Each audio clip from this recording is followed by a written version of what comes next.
a brand, a marketer should be focused on building a brand and a customer relationship, not trying to buy a transaction, because that's a very short-term, shallow sort of outlook.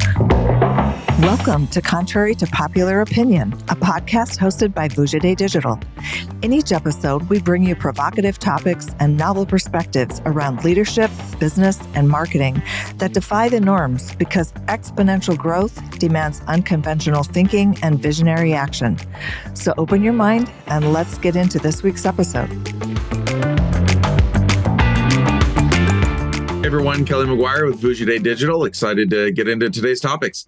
Hello, everyone. It's Todd Juneau, Kelly's partner at Vujade, and it's Monday, the day after Super Bowl. And, well, I guess if you're a Kansas City fan like me, well, it wasn't a great day. But if you're an Eagles fan, what a great game that was. Let's be honest, if you're anyone else that isn't a Kansas City fan. Yeah, what a good day that was. But I always go into Super Bowl less about the teams and all that. And I go into it thinking about the advertising because that's the field of work that I'm in. And I was excited to see what was on tap for Super Bowl commercials. And it got me thinking about the last couple of weeks at work where we've been in conversations, and what's come to the surface of those conversations inevitably is always about media and what its purpose is. But more recently, what's bubbled back up to the surface is the idea of brand or brand awareness or branding, all these things that we grew up with in the ad industry, and the efficacy or importance of it. And there are some schools of thought that sort of still hang on to it's not as important. You know, digital media is so performance-based now, ROAS this, ROAS that. We can just sell stuff online because we can get ads to put $1 in and get $4 out type of a thing. And there was a point in time where that seemed to work pretty well, albeit it was only for a few years before Meta and Apple and the likes made a bunch of changes. And it got me thinking in the last couple of weeks, we were talking about this. I was like, it's interesting to hear people talking about brand again and the need for branding and brand awareness and building a brand and building authentic, emotional, and indelible sort of impressions and connections with a product or service that you actually want to buy at some point in time when you need it. And not because it's what was on Instagram or TikTok or whatever, because there's a lot of just frivolous purchasing of things, but brands that actually make connections. And I'm reading about it more. I'm seeing in the ad industry trades, there's a lot more talk about that becoming an important thing again. And I don't think it should have ever not been an important thing, but it's coming back. So fast forward, we've had a couple conversations the last few weeks about that. Then it's Super Bowl weekend and I'm watching the commercials. You know, one in particular sticks out to me, which is the legacy of the Budweiser Clydesdales always being in the Super Bowl commercials, and how I remember those from almost from my childhood, to be honest. But yet Budweiser sales have been tanking. I think it's interesting to think about brand again. What does it really mean to people? And ultimately, what's media's role in brand building? And is the Super Bowl like the ultimate brand building 30 seconds or 60 seconds? So I'm curious about your opinion about that. And then I also want to talk to you about somebody who I follow on LinkedIn. So I'm just going to throw his name out, Preston Rutherford, the guy who founded Chubby's, made hundreds of millions of dollars and made a bunch of money. And now talks about marketing, and something that he talks about a lot is brand building. And so he had a post recently that I want to go through. He's got 5 ideas about branding, and I want to quiz you on each one of those and see what you think about them. So I want to start out with Super Bowl. And what do you think about the 30 or 60 second multi-million dollar spot on Super Bowl as it relates to branding? Is it the ultimate brand moment, or is it a lot of money being thrown at stuff just for the hype machine? Like, what do you think about that from a true brand building moment in time? Yeah, it makes me think of that saying, it's good work if you can get it, right? We always kind of use the Super Bowl commercial as the tongue-in-cheek. What do we have to build off of when we're trying to make media buying decisions? You know, do you have Super Bowl money or do you have some other budget, right? It's just kind of this reference point in the zeitgeist. So why do we say that, right? Yeah. Is Super Bowl money really the ticket to brand? Can you buy your way there? Is that the answer? Yeah. And so for me, I think it's a window into a conversation that we've had a lot, which is what is performance marketing versus brand marketing, and what does that mean? And we've had a lot of these conversations with clients and prospects lately, and it does kind of get me thinking around that. And one of the things that in one of the meetings that we had recently is we were hearing different capabilities and different experiences and different things in different environments, and trying to compare ourselves and where do we land as an agency and what we do and what we're tasked with and all of that. And a thought went through my head that I wouldn't say it's simplest form, but in a different way of looking at what we are tasked with in a marketing role or a media buying role or a marketing role, depending on where you want to fall in the spectrum there, is essentially we're trying to be behavioral change agents. We're trying to create a movement in the behavior of people that would not otherwise happen if we were not investing these dollars. So don't go too far down that rabbit hole, because I'm going to quiz you one by one on those. I will. But why I say that is because when you think of it in those terms, where it opens up the thinking towards is what happens when you're moving human behaviors, and what are the steps that go through the different behaviors that someone can engage in that lead to what goes into performance marketing, which is the outcomes that drive business. It is moving the needle. I do think that we had a lot different of an environment when we had peak Facebook ads where you could hit people in a certain way in a certain moment that could get people to go from never heard of you to buying in a journey that was not seen before, that was very unusual. And it trained this expectation and this behavior of spend $1, get $1 or more back in immediacy. And that's where a lot of this direct to consumer came from. It's a lot of that behavioral. But again, that was driven by a point in time and an environment that I think was unique. And I think it papered over what is now coming back around, which is what has historically gone into great companies and great businesses, which is that idea of brand, which is that idea of being able to break through and being able to connect with consumers on a short and long-term basis and understand the value that a brand or a product brings to the market that creates that why. That why should I care? Why should I pay attention? Why should I believe? And what I see a Super Bowl commercial being is that breakthrough, is that almost that snowball, right? And you can do it without a Super Bowl commercial, but you might be starting with a tiny little snowball that's going to take a while to get there. A Super Bowl commercial is you're starting with a giant boulder, and it just allows you to kind of move that momentum, because that's really what we're creating when we're trying to do that behavioral shift, is we're creating momentum. So rather than trying to move people one by one or point of need by point of need, you're trying to create momentum and connection in larger scales. And I think what a Super Bowl commercial does is you have significant eyeballs on. You have the ability to anchor or seed an idea or a hook or a point of memory that you can then follow up on and create movement. You will get more people to recognize your brand or your logo or your product, or more interest or intrigue, so that when they do a search later, or when they see a Facebook ad later, or when they see a call to action in an advertising campaign after the fact, they are now anchored in their experience. They have recall, they have understanding and awareness that allows them to pay attention and to notice versus just scroll past or ignore in a much different capacity. Now, how effective that is obviously has to do with a lot of factors. Your targeting, how good the people spending your money are, how good your Super Bowl commercial was.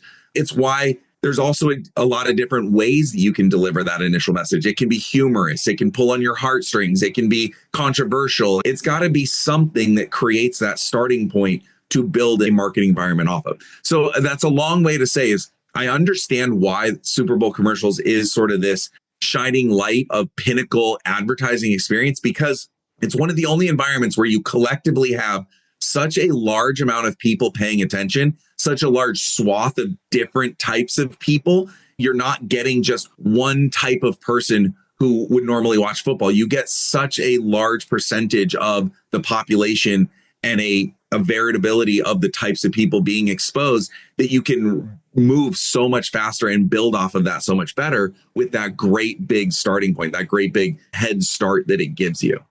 Yes, all of the above. So let me ask you just a yes or no question. Do you think Super Bowl ads are worth the investment from a brand building perspective, brand awareness perspective? That is so far from a yes or no question. I know, but I just want a yes or no. Do you think they are or they're not? Yes, if you can afford it and you can do it well. Okay. But I mean, again, there's so many caveats on what percentage of your budget does that represent? What is your product? What are you trying to accomplish? Like all of those things. But all things being equal, if you had unlimited budget and all the right things in place, absolutely. A Super Bowl commercial is an incredible starting point for any kind of behavioral change you're trying to create.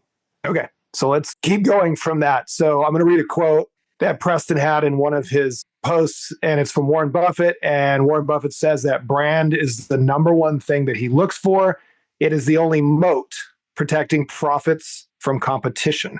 And that's Warren Buffett saying that. Arguably, he's a pretty successful guy. Jeff Bezos goes on to say that he believes Amazon's most valuable asset isn't their selection or shipping, it's the brand that Amazon has created. So I thought those were a couple of interesting. I think you can see lots of examples of that. I think it's a big reason why Google won, right? Is you had the terminology of Google it.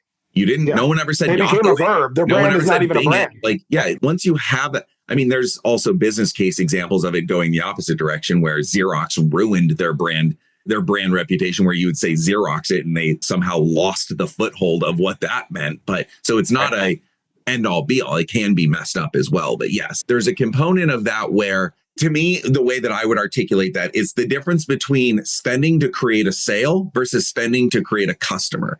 You know, a customer is someone that's going to come back to you, that's going to naturally experience, and you're going to have that lifetime value versus I have a need, you have a solution, we're going to match right then and there. And the next time you're just going to keep repeating that. And hopefully you're getting me at the right time. Yeah. Well, all right. So that's what we're going to talk about. We're going to go through these 5 things that Preston posted about because I think it's great and I want to get your opinion on it. So the first one that he talks about is what's called the 95-5 rule, and that being the new 60-40 rule. So the key points of this is that only 5% of buyers, and you talk about this all the time, only 5% of buyers are generally in market to buy a product or service at that moment or in any given moment. And that marketing increases the probability of what comes to mind when a buyer does go in market to buy something. And so that you focus on the 95%, because 5% are ready. So that's great if you can capture them. But the 95% aren't ready. How do you address the 95% that aren't ready?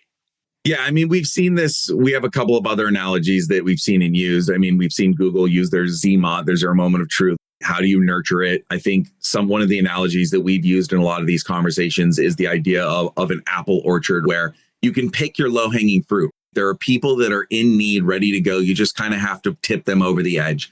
But that tends to be the lowest point of the funnel in a finite universe. And if you focus too heavily there, you sacrifice the long term, which is the opportunity to grow that, where that 95% represents that planting of the orchard, the development of the opportunity, the getting people in place with all of the things that they need to know in order to get through the steps to being convinced to part with their dollars.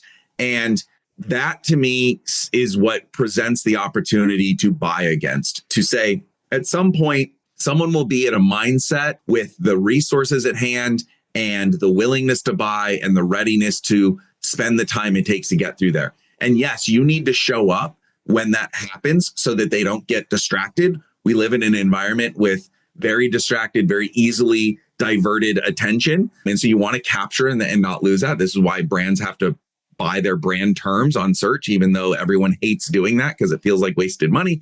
But the reality is it's too easy for that traffic to get diverted or stolen away or not get to the point that you really want them to be. But really, in order to get people to even pay attention and go through that, they have to go through that traditional funnel that we always talk about. First of all, they need to know you exist. Have they ever even heard of your name or your logo or what you do? Do they know where and how to buy? Do they know what the options available to them are? Do they know what to do? Or are you just sort of dumping people into a pool, into the deep end and hoping that they struggle to swim and find their way to you? So it's training and creating habits and creating efficient paths to the outcomes that you want. And these are the vehicles that marketing and good marketing can really fulfill. You can understand, what does it take someone to have a need and discover you? What does it take them to go from discovery of you and convince themselves that it's a worthwhile investment? What are the distractions along that path? What are the considerations and the hurdles? Is there bad sentiment? Is there bad reviews? Is there positive endorsement from celebrities? These are all the things and the components you have to think about and figure out, what do you want people to be exposed to and to learn about? And what do you want to counterbalance and offset that might prevent them from going through? Maybe they think it's expensive. Maybe they think it's not actually going to live up to those promises. You really have to think about what goes into someone making that behavioral change, that decision, and start to address what you can to kind of ping pong along that so that no one diverts early. It's something that I think becomes a critical part of making the decisions of why and how and where you invest. And it becomes really important when you're trying to do what I would call challenger budgets, when you're trying to do this where you have to maximize your return in order to have the availability of the next dollar to control this market. It's easy. Again, it's relatively easy to do this when you have Super Bowl money, when you have Coca-Cola money and you can just, or Red Bull money, and you can jump people out of space just to create some awareness and intrigue and draft off of it. When you have to work bottom up and be scrappy with your dollars, you have to be able to take chances, but calculated chances that allow you to learn and pivot and spend the next dollar better so that you can get to what you want to be. Otherwise, you can just burn through a bunch of big ideas and you might as well put it on a roulette table. It's 50-50 at best whether or not you're going to get any kind of outcome from it. That's 50% of my marketing works. I never know what 50% it is. So let's talk about, is there some optimal split between maybe the brand marketing and more of the activation or performance marketing? Our mentor in our original agency coined the phrase brand response, and it was never that branding or performance were mutually exclusive of each other, but they actually lived together in the same ecosystem. And so we're often also challenged with figuring out, well, what's the right balance of brand and performance? So how do you think about that? Do you start out with a point where you're pretty reasonably sure that like this is usually the best place to start, but data is going to shift this sort of mix very quickly? Or how do you tend to think about, if you had an advertiser and you've got a full funnel budget and set of objectives, like is there a split that comes to mind? So I like this question because it allows me to answer that follows a theme in a lot of what our podcasts talk about and what we try and emphasize, which is some people will have you believe that there is a blueprint, a rule of thumb. This is what you do. And that's fundamentally against what I believe, which is every brand, every product, every moment in time is unique to what is best set up for that and has to be considered in that way. Now, there are not rules of thumb, but there are generalities that you kind of start in considerations you think about, but there are nuances and variables that have to be factored in my opinion, to every brand. And this is where you need the creative and the critical thinking to evaluate every situation uniquely and say, what do I believe the existing market demand is? What is the patterns that exist in the marketplace that suggest people actively want this product? Or what I would sometimes say is one of the hardest and worst case scenarios for a product is when you are solving a problem that consumers don't even yet know about or isn't well known. Now you're paying to both point out the issue and convince people that you are a good solution to that issue. And we've run into clients where this is a big challenge of them. They're like, hey, we have this product and it solves this problem. And the first thing we have to look at is it makes sense when you tell me about it.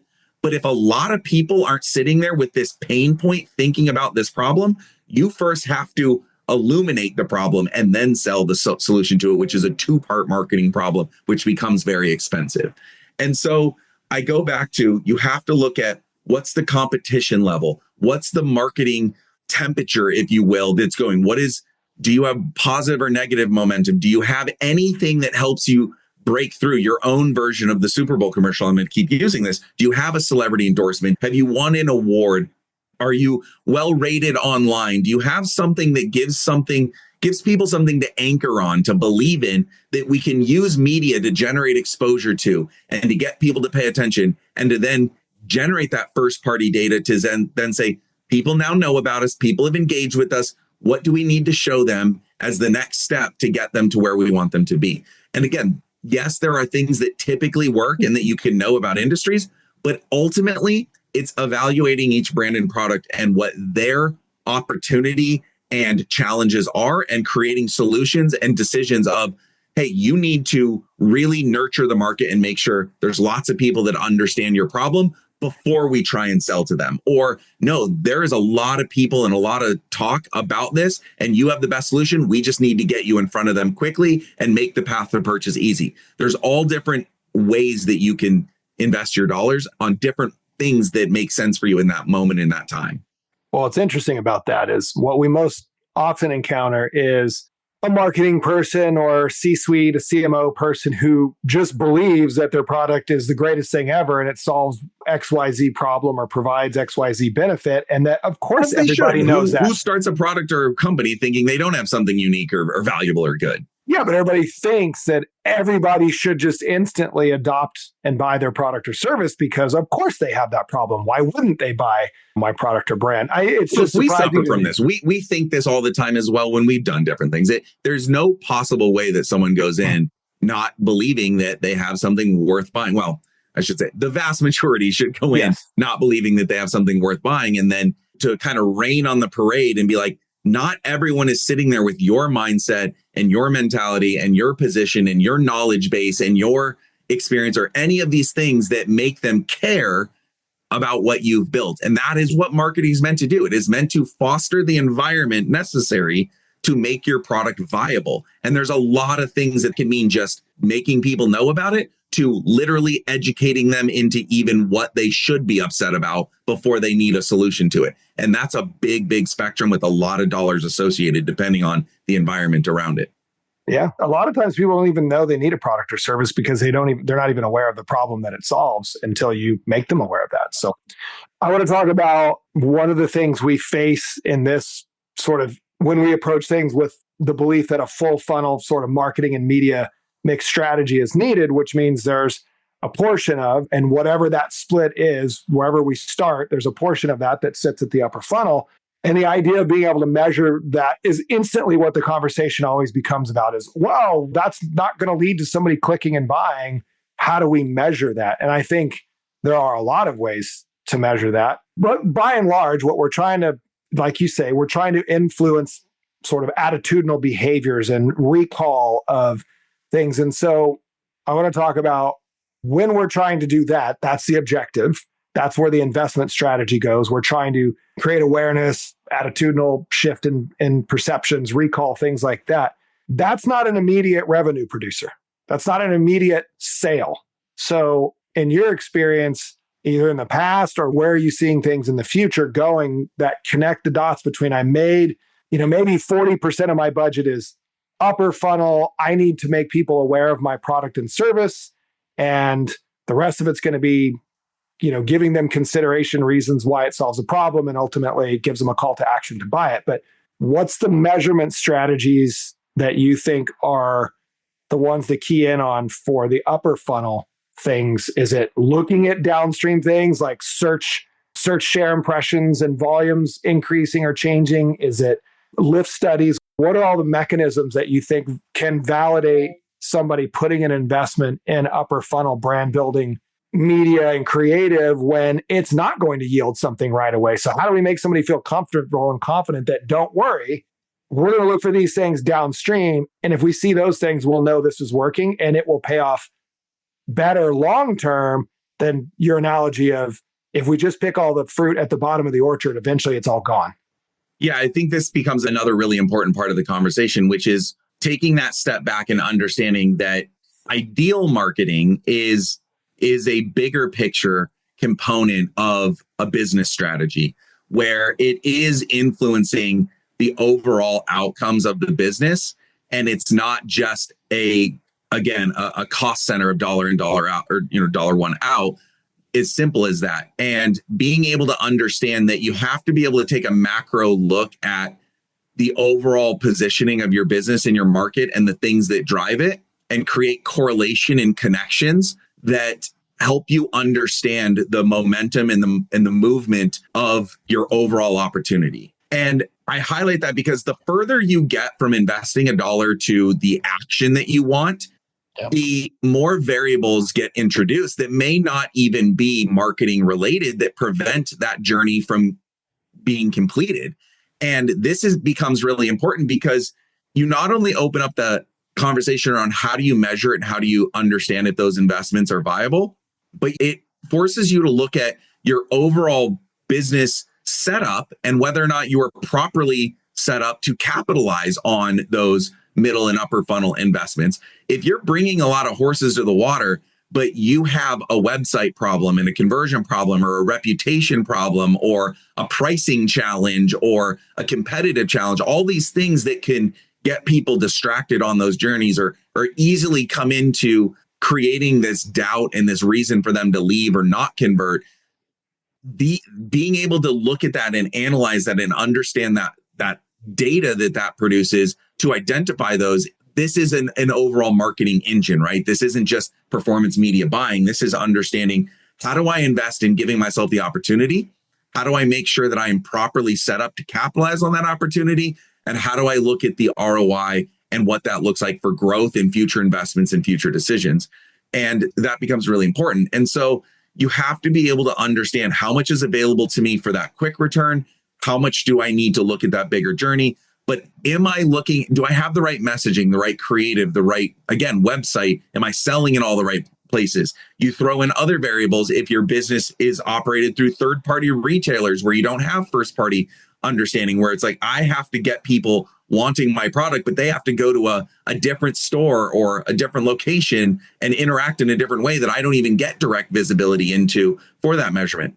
So all of that brings me back around to answering your question, which is you have to look at proxy signals, things that indicate movement that are positive towards the outcomes you want. That can be everything from impressions in market to targeted users, to engagement rates, to social sentiment and conversations, to branded search volume, to website traffic, to overall correlation, mixed media modeling that shows business results correlated in time based on historical regression analysis on the relationship between investments and business outcomes in totality. It can be lift measurement between test and control markets. There's lots of ways that you can develop access to data that tells you when you're spending dollars, how is the market reacting to that? And how are things shifting for or against what I ultimately need people's behavior to be to get me more opportunity for that ROI? So again, this is where you need critical creative thinking. You need people that can understand the technologies that are available,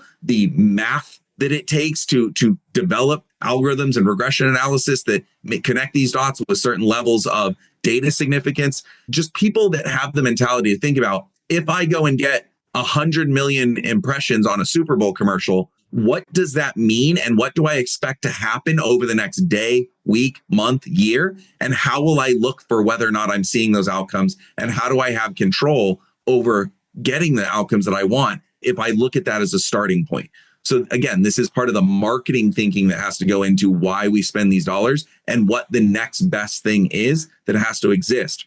And that's where the partnership of critical thinking, creative thinking, experience, talent comes into, which is far beyond, I have someone that's buying Google ads for me and bidding on keywords on my behalf. I mean, it's a big difference between what those can be. Yeah, I mean, I liken that to, your marketing being focused on trying to buy a transaction versus trying to develop a customer relationship, like you said early on, that is going to last the lifetime of my sort of brand customer experience versus buying one transaction in my media specifically designated for that.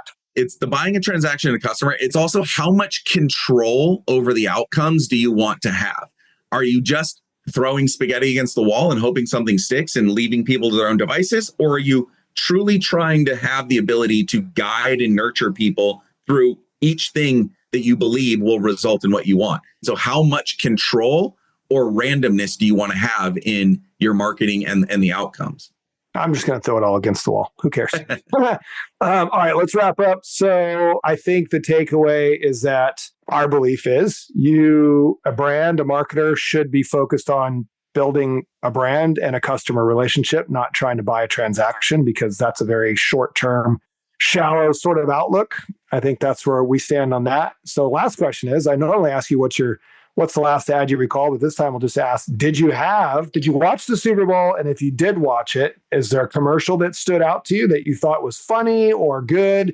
Do you think there's a commercial that somebody ran that they're thinking is going to somehow, there's going to be 1 million sales today from it? What did you think of the commercials if you saw any of them? Yes, I did watch, and I watched a lot of the commercials. And a lot of them stood out to me. I think the thing that comes to mind for me right now that I thought was interesting were the commercials that had what I recognized as a long lead up with a big payoff to the Super Bowl commercial. The one that comes to mind for me is the Uber Eats one with the Matthew McConaughey that keeps talking about how football is a conspiracy to get people to eat. Again, it's not that I love that or it's out of this world, but there was so much variability and lead up and investment with a big payoff coming into it that I thought that was really interesting. There was another one, I think the homes.com one. I had seen a lot of social posts. Jesus Christ, dude. Homes.com, how many spots did they run in the Super Bowl? Oh my God. Yeah, funny, really good and funny, but wow.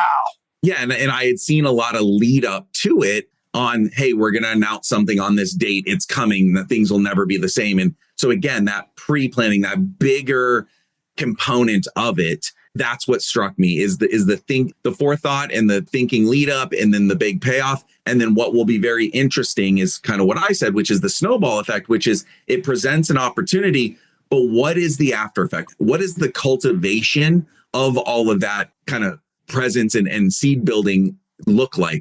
What is the strategy to turn that into a cool and interesting outcome and actually translate that to business outcomes and behavioral shifts that would not have otherwise worked? So it's a great setup. I'd be really curious what the performance aspect coming out of that looks like. And honestly, I wouldn't know this, but it'd be interesting to know that the difference in, I mean, that is an unbelievable amount of money that went into that setup. I wonder if they have just as much or way less or way more that is meant to then turn that into, great, homes.com. You got me. I'm thinking about it. We're talking about it right now, but that's actually got to result in someone using that website for a money driving action that goes to the bottom line that offsets all of that investment. What does that look like? How are you capturing people when they have a point of need where that service is viable to solve their problem, that they choose you and that they get there, and that you get a community of people that all use it because a couple people use it for that reason. They got the word of mouth from it. Again, it's all these ripple effects that marketing can have if you can take a step back and have that big picture thinking around it. Yeah. Well, I thought the homes.com ads were very creatively well done, and I had not thought about that company, but I am thinking about it now, but I don't need them. So I'm in the 95% category right now. If I don't need you right now, but maybe later in the future, I won't need you. So thanks for sharing your thoughts on brand. It's an interesting thing that's come back to the surface, and I'm very happy that it's come back to the surface because I really disliked the era that we were in where everybody just expected us to put $1 in and give them $5 back out. I just never thought that was going to have any life stability or sustainability to it whatsoever from a marketing standpoint. And if it did, I don't know how long I would stay doing it created a lack of accountability in what people were doing. Like, I feel like if you're trying to build a long-term brand, you are accountable to the quality of your product and the positioning of your company in the marketplace and how you treat people and the experiences you build. And I think it's the capitalistic component of, if you have to earn that business, the outcomes for everyone are a little bit better versus you operate in this space. You like this. It's kind of the fast fashion thing, right? If you're able to just spring something up, you don't have to be worried about the environmental effects and the reputation it creates or, what it takes to get in there. You're just going to spring something up. You're going to make a lot of money and you're going to be like, okay, that was a big win. I think it's just better for everyone if the businesses that are trying to get our resources are accountable for how they go about doing that, because they have to do more than just make a product and get it in front of us at the perfect time. I agree. I think brand building is important, and that's the part of marketing and advertising that I enjoy and hope to see more of. So good to see you, and I will talk to you next Monday about something totally different. Sounds great. Thanks, everyone. Thanks for listening to Contrary to Popular Opinion, where we challenge you to think independently, push the limits, and take uncommon action so you can achieve game-changing results in your business and your life. To stay up to date with our latest episodes, be sure to click the follow or subscribe button now. Thanks again for listening. See you next time.